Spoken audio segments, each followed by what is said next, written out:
Well, look at this beauty I just picked up. This is as is, fresh off the truck, just wheeled it in here, put the head back on, and this is the first look at a Bally space-time. And what a beautiful, beautiful machine. The cabinet on this is actually one of the nicest cabinets I've ever gotten for a 45-year-old machine like this. I've never seen anything this nice. Kind of see all the original stuff here. It's got the time tunnel. And the back glass, I don't see any flaws on the black back glass. Of course, there's a lot of light bulbs that are out. And take a look at the side cabinet over here. Gosh, does this look nice. What a pristine, even the back side looks really nice. There wasn't a key for it, so I had to drill out the lock in order to take the head off to transport it here. But they're easy enough to replace. And gosh, I am just tickled pink with how awesome this machine is. And let's take a closer look at it. So here's an interesting thing. You can see it was operated by GAMES of Van Nuys, California. Or maybe it's just repaired by them, I don't know. You can kind of see it was modified by the C.A. Robinson Company. And, I don't know why it would say 115 volts, 60 cycles. I'll have to look in this further, see whether this may be an export machine. Here's the serial number, and you actually see here's about the only sign of wear you can see on the cabinet by the flipper button, 3730.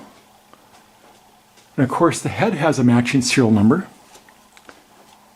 And on the back, kind of see it says MCJ number 3730. And of course the game's service company added a little safety warning here. Well, let's drop a quarter in and see what happens. Well, that seemed to work. Oh, that one didn't take it. Let's try spinning it. No, I didn't like that one. Oh, we'll have to take a look at that. I got extra coin mechanisms. Well, that side seems to work. Well, let's cue her up for a game.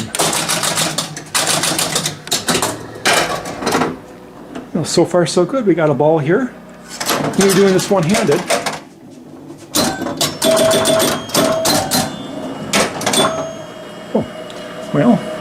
Anyway, and here we see the tunnel. So, is what you're supposed to do is you're supposed to time it. You can see on the very, very bottom, it goes all the way down. It says 5,000 on the very bottom. So is when you, it's a skill shot. So what you do is you try to time it just right. And then when you push the ball up, it says stop tunnel. Once it goes up here, and you can stop the tunnel. And of course, there's things to collect the tunnel. Then you can start the tunnel. And as you can see, the tunnel motor is kind of noisy. And you can see all the rubber seems to have disintegrated around here. And first thing I'm going to have to do is buy new rubber and give this whole playfield a complete clean. You kind of see the rubber's missing from all the flippers. Anyway, let's take the top off this thing and see what's underneath. Taking the top off, we just grab the lever, pull it over. Now this thing has a very interesting stainless steel frame to hold the glass. And this whole frame just pulls right off. I'm going to need two hands to do that. Okay, we got the metal frame off, and well, this is very interesting. You kind of see this nice stainless steel lockdown for it. Then it has a metal rail to when you slide this thing back, it doesn't damage the wood. And I guess is what you can do is you can slide it back to about mid position here and lean it forward if you wanted to. And here's another real unique feature I've never seen on another pinball machine. This metal rail right here. So you can just grab this thing, pull up. So you don't want to pull up from the apron because you can actually bend these aprons, but that's the way you have to do it on a lot of games. Although usually I reach underneath and give it a little help so I'm not putting so much force on the apron. That's a really nice feature. Well, when you open up one of these things, you never know what's going to be on the inside. I was fishing around in the back, and I found a bunch of old Radio Shack Archer lamps. Man, they got ripped off 69 cents for 2 of them. I mean, that was highway robbery. It looks like maybe 20 years ago when these things were new. And there's a part of the tilt bob. You can kind of see the tilt bob is missing. And here's the tilt bob here. It was way in the back there. Some screw. Boy, I wish I'd have found these keys before I drilled out that back lock. And anyway, but this is the cleanest. Look how clean this thing is. This is incredibly clean. Like look at these pieces of paper. I mean, everything in here. Look at this transformer. Look at how there's no dirt on this transformer. Look at the contacts on this thing. Boy, this score reel, and it looks like it's brand new. I mean, all of the pieces of paper on those relays, all the labels are all here. You can see every single one of these things. The label is so completely clear and easy to see. I mean, I have just never seen a cleaner box. Let's take a look at these babies. Ooh, that's awful. That's worse. Yeah, that's pretty bad too. Well, I'm definitely going to be needing a Chime rebuild kit, because the rubber that supports these chimes is gone to hell. That's the worst sounding chimes I've ever heard. Boy, look at the fuse holders, how beautiful they are, all the wires. This is a 50-year-old machine, everybody, 50 years old. And it's like brand new. Look at these bolts, how shiny the bolts are. Well, this is just really amazing here. I'm going to take the Playfield, move it back, kind of see how it's got those hinges back there to hold it. And then you can rest it here and rest it here. Take a look here. Now here's something really, really interesting, is I've never seen flippers like this. Normally they have some sort of a phenolic kind of a thing there, and it usually gets kind of worn out and you have to buy new ones. But this has a metal key in here, and there's no play in there at all. Normally I have to rebuild a flipper. Whenever I get a new machine, I usually buy a flipper rebuild kit, and I would get new sleeves, new stroke switch, maybe some of these other parts. But this thing seems to be pretty good, although the flippers didn't seem to be super powerful. But I'll have to look at it some more. Here's the mechanism for the time tunnel, and boy, I mean, gosh. I still can't get over how beautiful and clean. Look at there's not a hint of corrosion on any of these sockets.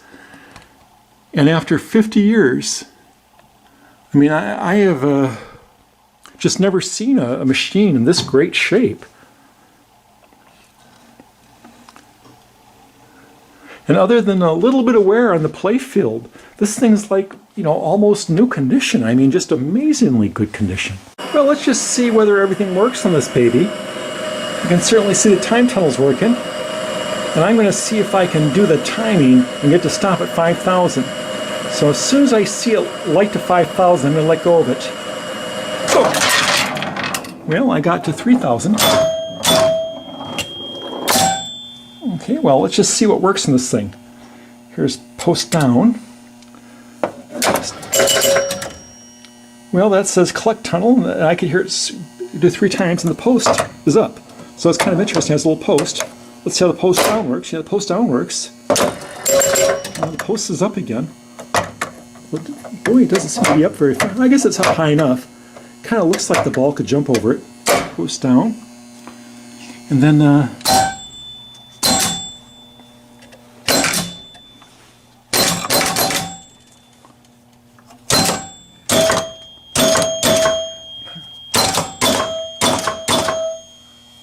extra ball inlet? How did I get that?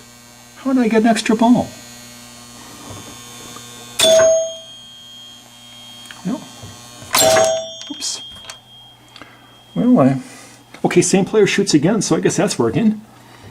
And then how do I open the gate? Let's start tunnel. Rubber out there, start the tunnel. And we just stop the tunnel. Oh, I stopped at 2,000. Open gate when lit. Oh, gate's closed. Let's see here. Open gate. Well, I'm going to have to read the instructions. Oh, here. Okay, we got an open gate. There we go. Well, You know, there's not too many things on this. Boy, this it only has a few different little things. What's this thing here? Oh, that's pretty interesting. And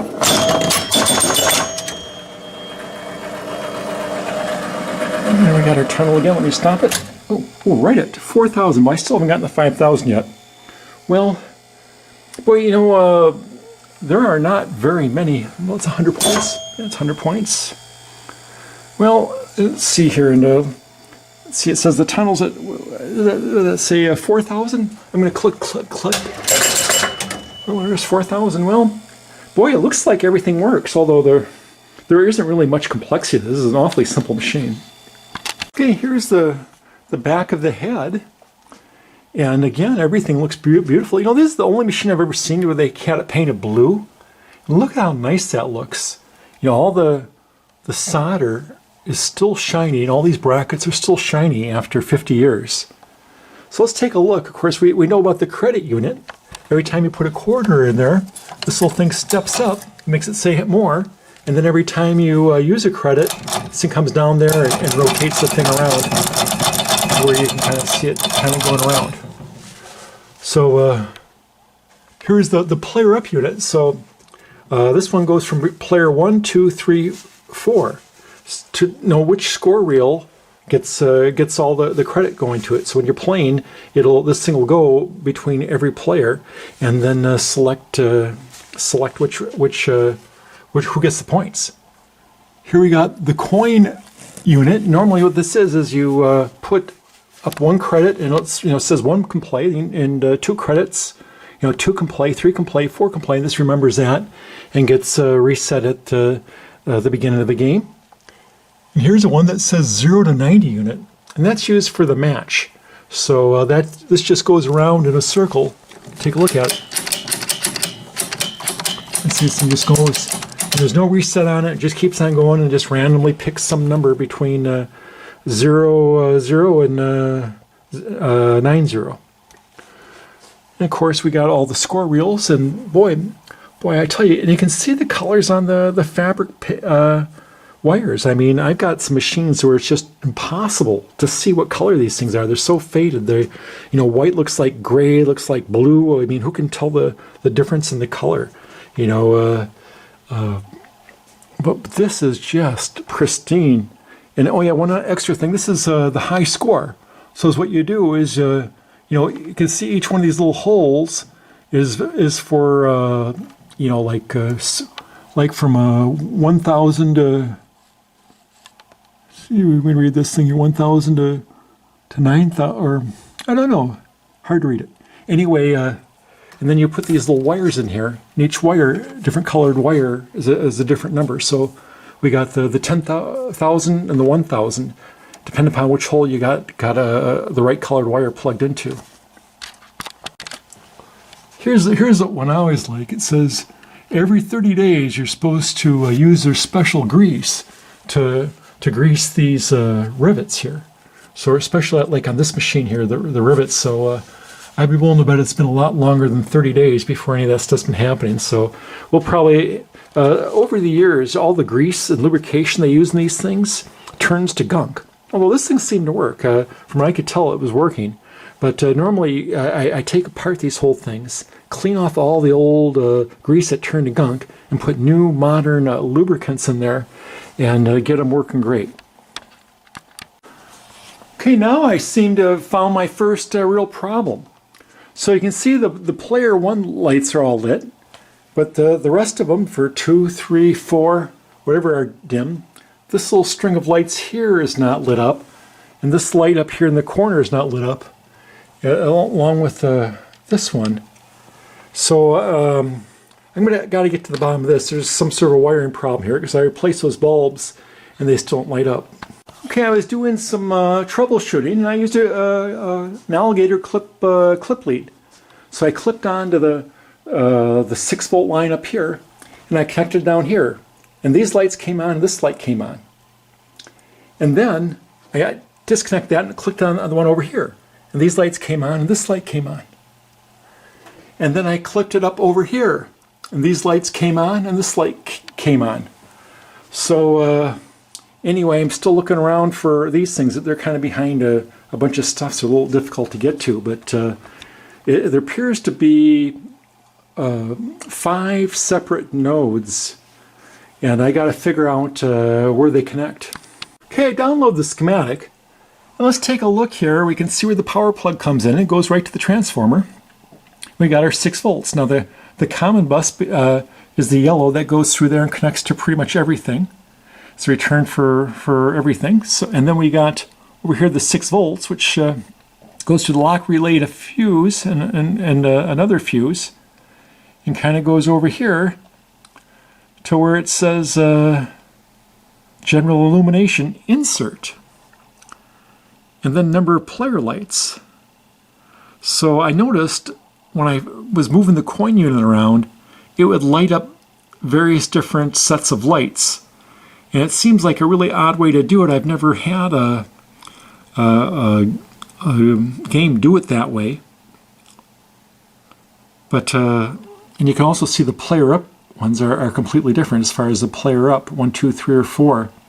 So anyway, this thing's a little bit dirty. I wiggled around and those lights are coming on, all of them except for those 5 that are kind of in the middle, and I got to take a look at those. But anyway, it's all about cleaning up this coin unit disk, and that should fix it, 99% of it. Here's what I was talking about. This is the coin unit. Zoom in there so you can see it says coin unit. And you can kind of see, if I flip it once, okay, these lights up here came on. Now let me go flip it again a second time. Those lights went off. Now this light's on, which is really kind of odd. And then we'll flip it one more time, and now these lights are on. You know, basically the coin unit should just be doing, you know, these things right here. In fact, this is wrong too. This is, if you look on it, this is the right here. It says 1 to 4 can play. So you press it once, it should say 1 to can play. Press it twice, 2. Press it 3, 3, 4, and then it stays like that throughout the entire game. Let's go take a look at these front lights. So here's the default. I did the reset. Now I'm going to click it up once. Now both these are lit up, which is wrong. Now that one's lit up. Anyway, that explains that. And then I got to figure out this string right here. There's probably some sort of a poor connection, broken connection. It's just there's a bunch of stuff here kind of blocking me getting access here, but I'm going to have to take some stuff apart and get in there and fix it. Okay, I was playing around with this coin unit, and if I wiggled things around, if you did 1 coin, of course it was just the first one is lit up. If you did 2 coins, they'd both be lit up. 3 coins, 3 be lit up. 4 coins, 4 be lit up. So it's just a matter of playing around with this, and it's something to do with the contacts. So I'm going to take this thing apart and give it a complete rebuild. So the first thing that you're going to do is I click the reset so it's back at the base position, and I'm just going to arbitrarily kind of pick a direction, like this direction. I'll put a little mark here, and then I'll kind of put a little mark here, just for an alignment mark, just so that I'll know when I reassemble this thing that I get this whole wiper thing connected to the right place. So now let's look at the wheel side of the coin unit. And you can kind of, you know, like I say, this is the step up solenoid, this is the step down solenoid that kind of resets everything back to 0. You can see it goes up 1, 2, 3, then it doesn't go anymore. And that resets it all the way back. But you can kind of see there's a metal post that hits this switch. 1, 2, 3. There it is, and that opens the thing so that it doesn't go anymore, and so it doesn't take any more coins and keeps you from losing credits. So in order to take this wheel out, we got to get this switch out of the way. So what I'm going to do is I'm going to loosen up these 2 screws and take this screw out so that the switch will rotate up out of the way, and then I can just pull this wheel out of here. Okay, now that I got the default home position marked, I'm going to take this screw off and get rid of this wiper assembly. Okay, on the other side here we can see I've taken this switch, it was here, and now I can just slide up out of the way, and now we got this torsion spring here. So I'm going to, you know, they always say to take a picture of all these springs so you know where they go, but what the heck, you know, I'm good enough at this, I don't need to do that. So we'll count how many we do. Let's see, there's 1,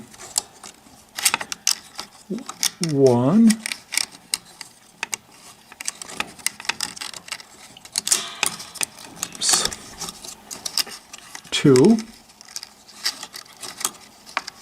and we'll just say 2.5.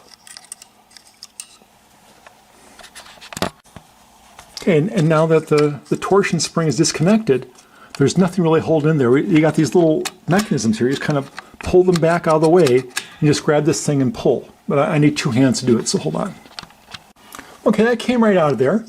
And the thing, you see how there's like a little knob there that would limit the travel. And that goes against this metal bracket right there. And anyway, that's you know, pretty much the home position. So now we're going to clean any grease that might be in this hole here, clean any grease that might be on here, get everything all cleaned up, and you can kind of see these coil sleeves here.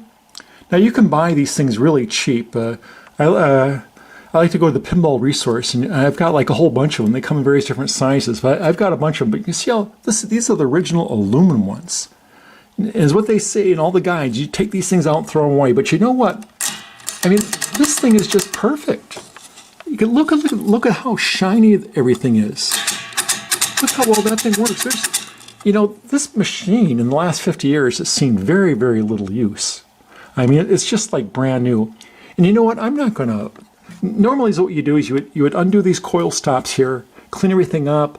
You know, you'd look for mushrooming on the end of the slug, and I got a little grinder, and if I see any mushrooming, I kind of grind it off, or you buy new slugs and replace these coil sleeves. And I've done that many times, but this one, it's just like brand new, fresh out of the factory. And look how nicely that thing works. I mean, there's no sticking, there's nothing going on here. This is like brand new. So I'm just not going to do any more on it. I'm just going to, you know, clean up the grease and make sure there's nothing sticking, and there really wasn't anything sticking. And then on the other side, I'm going to do just a little bit of cleaning here because there appeared to be a little bit of a problem with the cleaning. And then, you know, as it says here for the contact plates, to use a lubricant, I've got super lube. I usually put some super lube. It's a multi-purpose synthetic grease with silicone, and it also has Teflon, you know, the PTFE. And this is what everybody recommends. So, like I say, just a little bit of scrub. I think I'll take a little. I'll clean this thing up with like alcohol, and then get a little Scotch-Brite to make sure it's nice and shiny, and then put a little bit of the super lube on there, and I'm sure that thing will be making contact for another 50 years. Well, I put the alcohol on there and wiped it off there, and there were some black lines on there. You can see a little bit of wear marks in there, but there were some black lines in there, and now they are much, much better. And that was probably the dirt on there that was causing the intermittent little connections. And anyway, I'm going to do a little Scotch-Brite, make sure that this thing's nice and clean, just a little bit, and put it all back together again, and let's see how it works. Okay, I got the contacts back on there, reassembled this thing. 1, 2, 3, and then it doesn't go any more. And then we press the reset, and it goes back all the way to the home. Let's just press it just once. Press the reset, goes back to home. So that means we got the spring adjusted right, because you know sometimes it gets a little tricky with this torsion spring. But anyway, it's got enough tension to where this thing will reset it even when it's only at one position. And everything's looking good. So now I'm going to clean the contacts on this the switch, and then we should be all set. And you can see I got a little bit of a 600 grit paper, sandpaper in there. Just a little bit of burnishing. I'm sure that these are nice and clean, but just a little bit of burnishing, and now I know that this thing's going to be good and last hopefully for another 50 years. I'll see. Okay, let's inspect our handiwork. I'm going to cue it up for one person, and we can kind of see we got one person and that. Of course, that always worked. Now we'll do it for 2 people. Oh, good. We can see it says 2, and then we got lights for 2. Perfect. Now we'll do it for 3, and we got the 3rd set of lights, then 4, and now all 4 score reels are lit up. And hey, that was really weird. That light just started working. That light wasn't working. Oh, well, now I broke it. I feel like such an idiot. See those lights? Apparently those lights are tied to the time tunnel. No wonder they weren't coming on. Well, now let's look at the credit unit. So the credit unit, every time you put a coin in, it increases. So you can see every time we do this thing, it adds more credits, and then this one takes away. If you see this little nub there, so we're going down, we're almost to 0.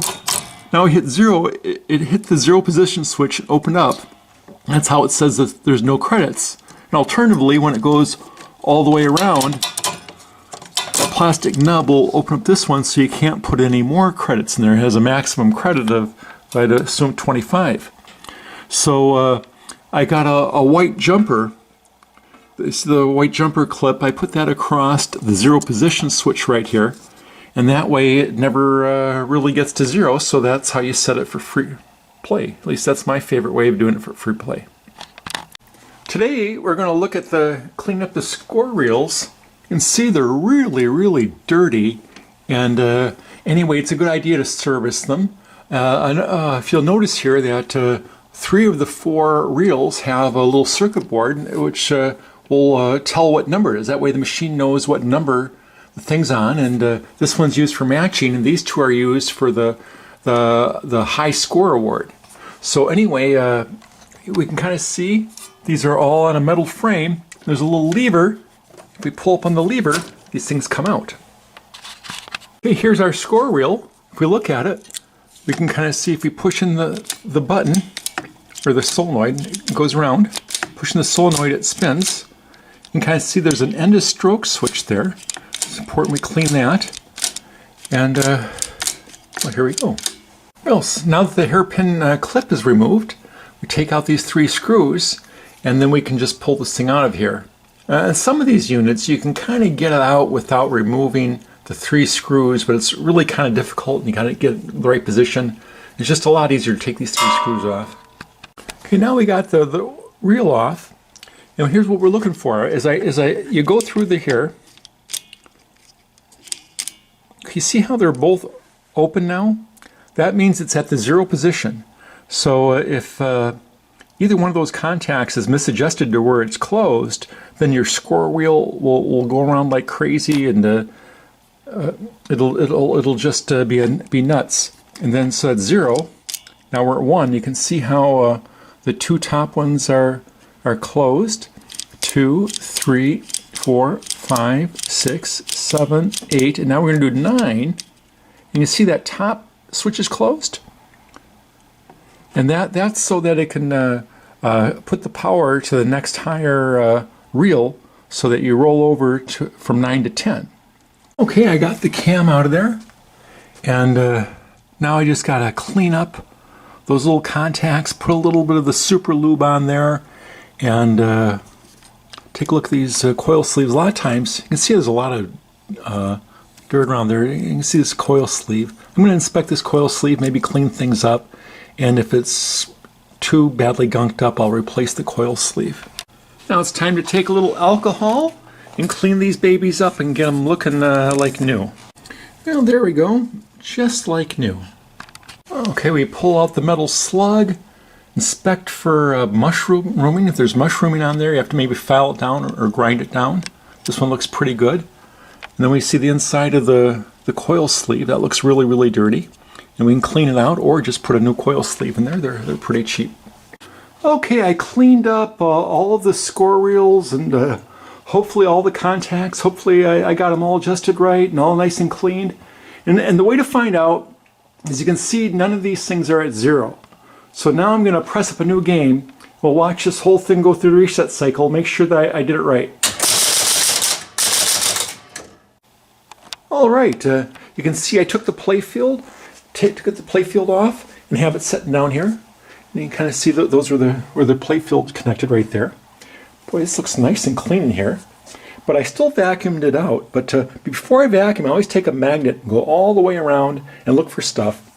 And then after a while, I open up the vacuum cleaner and take a magnet inside there and make sure I got all the metal hardware. So this motor here, it was I cleaned it up a little bit, put a little oil inside there to make sure it's lubricated. So hopefully it'll go for another 50 years.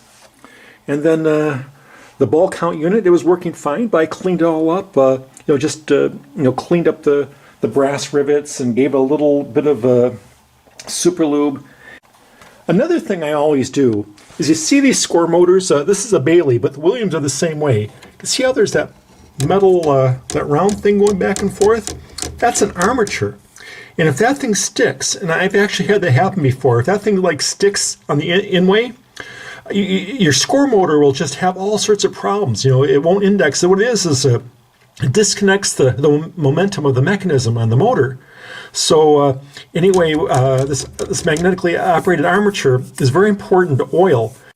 So you always want to give things a visual inspection, and basically you just go up to all these things. By the way, you see this light here? This is not a normal light bulb. This is a timer light bulb.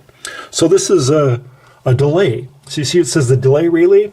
So when this thing gets powered up, it puts current through the light, and the light lights up, but then it blinks. It's a blinker, and once it blinks, it lets go the relay. So make sure that those have the right bulbs in there. I've actually seen people put regular bulbs in there, and the thing will never turn off. And like I say, check out all these things. Boy, the tunnel relay, you can see, gets used a lot, but there's nothing wrong with these things being black, because that just means they get worn, but they're usually still good. And you always see the lock relay. That's always the worst one, but the game just doesn't work if this thing doesn't come on, so you don't really have to worry about this thing, even though it looks bad. But you basically just go up to every single relay and make sure that by pressing on the little thing, make sure the ones that are closed open and the ones that are open close. And you just do that on every single one of them. You could maybe clean them if you wanted to, and that way you guarantee things will be working for a long, long time. All right, Steve Young at the Pinball Resource has come through for me and given me a bunch of parts. And then Comet Pinball has come through for me and given me a bunch of brand new LED light bulbs. And let's just make this thing look beautiful. Well, I took everything off the Playfield so I could give it a nice deep clean. And then kind of see like how much dirt there is in a lot of the areas that aren't readily available. You can certainly see the difference in the paint and how it's faded over the many, many years. Take a nice look in here. Anyway, I'm going to be giving this thing a really nice cleaning. And I might see about maybe touching up a little bit around here, although I'm really awful at touching up. But I could just do a little bit, and usually I find the less I do, the better. But anyway, we'll get this thing all straightened out here real soon. Here you can see all the parts I took off. I tried to put them in order so I kind of remember where they went, but I've never had any trouble with it in the past. Normally you figure it out pretty easily. So for cleaning up the Playfield, of course I got some nice 91% alcohol, real good to have. And naphtha, boy, this stuff is really good, and it's really the best cleaner you can get, along with the magic sponge. And of course, you go really carefully with the magic sponge. You don't want to take off any paint, but it does a deep clean inside all the little cracks. So I really like the magic sponge. So we'll get this Playfield so clean you won't believe it. Well, that's a lot cleaner. Got all nice and clean. Used some started the paper towels and got it all cleaned up, and then I came in there with the magic eraser for the final cleanup, and it seemed to soak up a lot of gunk. And I guess these magic erasers just kind of go into the little grains, and go into the wood grains and get all the dirt out of the wood grains. Now, one thing I was looking at, I got these nice and clean, these Mylars. You can see this is a wood grain Mylar. Boy, what an awful looking Mylar. I wished I'd have bought some new white Mylars to replace it with, but I didn't. So I'm going to have to keep these like this for a while, although eventually I think I'm going to peel these off and put white Mylars on there. They're pretty cheap. And all in all, it's like I say, cleaned up really nicely. And now I'm gonna, oh man, oh I bent the hell out of that thing. Well, anyway, we're gonna get everything all straightened out here, and then I'm gonna have to see about maybe see what I can do here. We'll see. Well, according to guides online, this Createx airbrush paint is supposed to be the best stuff for painting up pinball machines, although other people talk about some really expensive enamels that's used for like sign painting. So I got a bunch of cheap paintbrushes and some a sampler of the opaque colors, and let's see what I can do as far as just doing a little bit of a touch-up. Okay, I put some black down there just for that black line, and I'm looking at this blue, and man, it looks really very close to that blue there, so I think I'm all set there. The red is just a little bit more red. The Playfield has a bit more orange to it, and I'm really not comfortable mixing up paint colors. I just don't know what to do. Maybe I'll try to experiment. I might just try putting some red and just add a drop of white to see whether it lightens it up, or maybe a drop of yellow. I think maybe a drop of yellow might be the ticket to get this red a little bit more of a tomato red. As I mix a little bit of yellow over to the right, there's the pure red over there. You can kind of see it's more of an orangish color. And it does, let me put this right up here. Boy, it's a very close color. Maybe let me just play with it just a little bit more here and I'll see what I can do. Well, here we go. We got the red in there, the black in there. That part looks pretty good. There's a little touch in there. I'm going to put a little more blue in that little thing that's missing. But now we got this one over here, and that's coming from this out-hole kicker right there. And man, I need some white. And we can kind of see the color of the white here. I mean, the white I have is a bright white.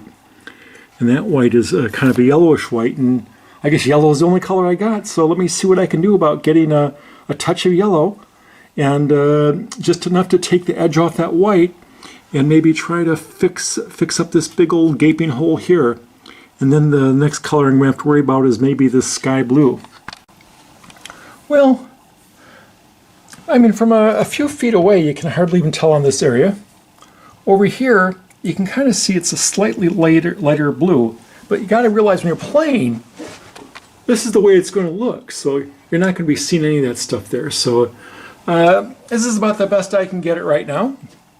And it's just a little touch, and nobody's going to see it, but it looks better than bare wood. So let's continue on with the rest of the machine.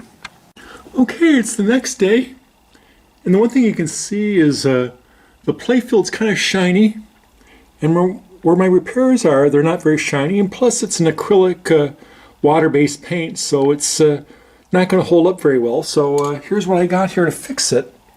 We got some crystal clear Krylon, and here we go, no runs, no drips, no errors. So I got a little bit of masking here. I'm just going to give a little spritz on the areas that, and we'll take a look at it after I'm done. Well, this looks really nice. Of course, you can see it's a little shinier here, but once I get the rest of this thing waxed up, you're never going to be able to notice the difference. But that clear coat really made the repairs fade right in there. And boy, it's really hard to tell if this thing's been repaired. And I'm going to have to start doing a lot more repair work on my machines, I tell you. Well, this thing probably hasn't been waxed in 20 years.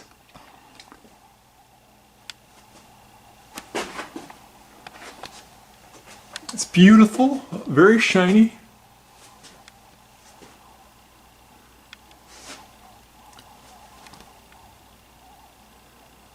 And, well, now it's time to put everything back together. I always like to get new flipper bushings. Now this flipper bushing, you probably can't see it, but it wiggles. So maybe it's just not in there tight, probably, but anyway, we'll get that nice and tight. And this one's nice and solid, but you know, these are old. You know, they're 50 years old. Why not spend, you know, a couple dollars and replace the flipper bushings? Yeah, you can see the old bushings compared to the new bushings, and I'm glad I'm replacing them. Now, when you're putting this together, and you go to tighten in a screw, and it just doesn't bite, you know, you just can't tighten it all the way, you're gonna have to repair the hole. So what I do is I like to use a kitchen match and some wood glue, carpenter's glue, and then put it in there and let after it dries, then you snip this thing off with a wire cutter, and then you're all set. So another thing to remember is on these lanes, they have 3 different holes. This one's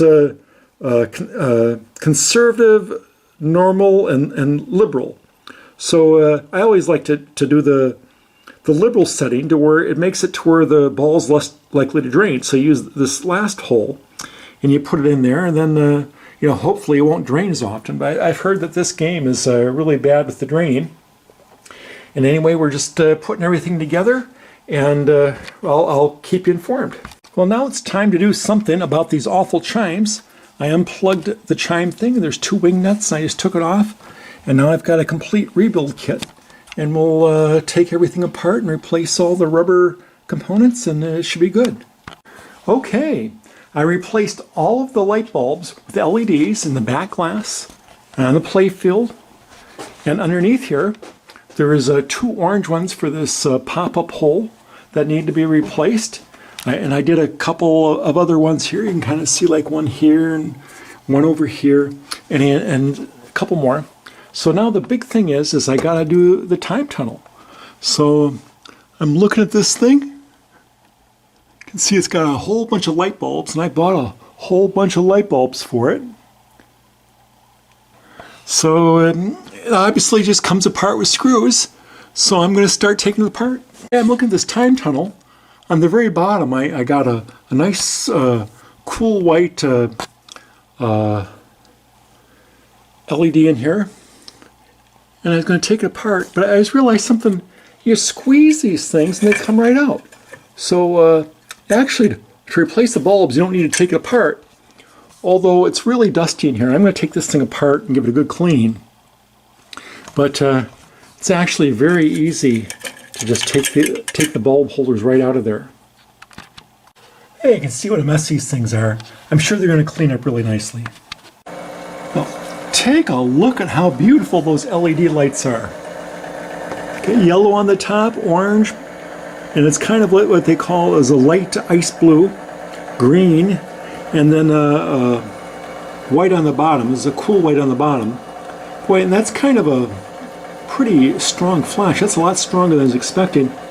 You know, I kept on trying to figure out whether I should make that white because the insert's white, or make it red because the rest of the tunnel down there is red. And now I'm kind of wishing I went with red. But anyway, still it looks stunning there. No regrets there. And then when we hit collect, see here, you can see the bulbs there. And they look really nice. Can't complain there.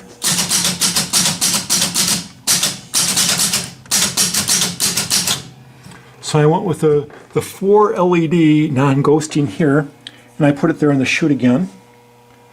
But all the rest of these are the 2 LED, you know, Comet pinball lights in warm white. But gosh, does that look good. See if I can stop it on 5,000. Oh my goodness, stopped it right on 5,000. Now the great thing is when you stop it, and like it's on 5,000, you see how this post comes up to block the flippers, or to block the ball. And if you don't hit these down post ones, you can just flip this up, collect, flip it up, collect, flip it up, collect, flip it up, collect, and you can just be getting 5,000 points all day. Here on the back, see right here, these are 2 blinkers I put in here. Now it's always traditional to put blinkers behind the title, but then there's a blinker here too. And then, oops, wrong one. here's what I wanted to do. You see that light, that light, that light, that light, and that light are hooked up to the time tunnel. So, well, I am really, really jazzed. And anyway, she's all done.